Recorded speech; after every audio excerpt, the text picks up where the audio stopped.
നീ അങ്ങോട്ട് നോക്കിയേ. ഒന്ന് മാറിക്കേ, അങ്ങോട്ട് മാറിക്കേ. മാറ്. എന്തെങ്കിലും കൊച്ചുകുട്ടികളെ പോലെ നീ അങ്ങോട്ട് നോക്കിയേ.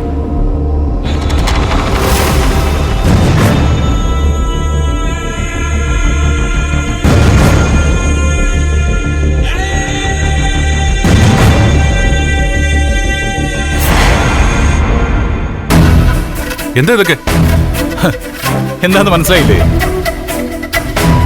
അർദ്ധരാത്രി 12 മണി കഴിഞ്ഞ് 5 മിനിറ്റ്. പുതിയ ദിവസം.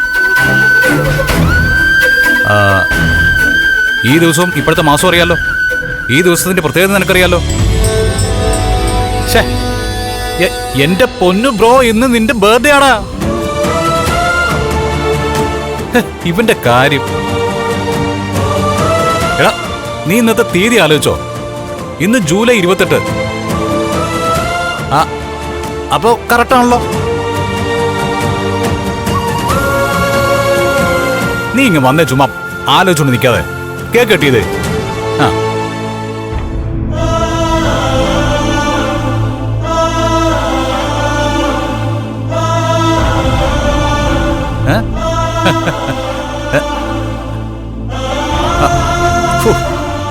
വീണ്ടും ആലോചിച്ചിരിക്കുന്നു.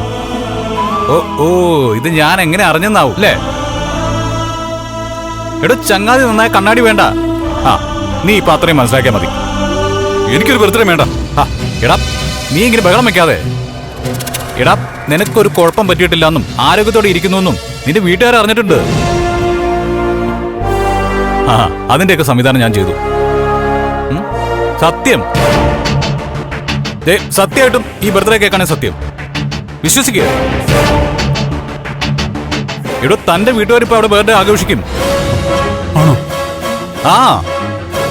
എന്ന് വെച്ചാ തനിക്ക് പൂർണ്ണ സന്തോഷത്തോടെയും സമാധാനത്തോടെയും ഈ കേക്ക് കെട്ടിയാം. തനി പറയുന്നൊക്കെ സത്യമാണോ? സത്യമാടോ. ഈ തന്നെ ഉപദ്രവിക്കാനാണ് ഞാൻ ഉദ്ദേശിച്ചിരുന്നെങ്കിൽ എനിക്കത് എന്നെ ആയിക്കൂടായിരുന്നോ? ഈ ഡ്രസ്സിനും കേക്കിനും ഒക്കെ ആവശ്യമില്ലാത്ത പണം ചെലവാക്കണമായിരുന്നോ? ഇവിടെ താനിപ്പോ എന്റെ ചങ്കല്ലേ.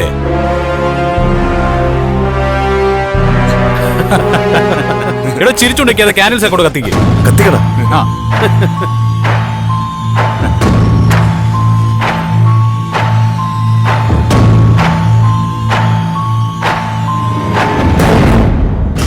അത് പിന്നെ നന്ദ, ഞാൻ മുമ്പ് പറഞ്ഞങ്ങ് മറന്നേക്കണം. ഋഷിയുടെ പ്രേതം അന്ന് ഞാൻ കണ്ടതല്ലാതെ പിന്നെ വന്നിട്ടില്ലല്ലോ. അതങ്ങനെയാ. എടാ, പ്രേതത്തിന് ദൈവമാരെയൊക്കെ പേടിയാ.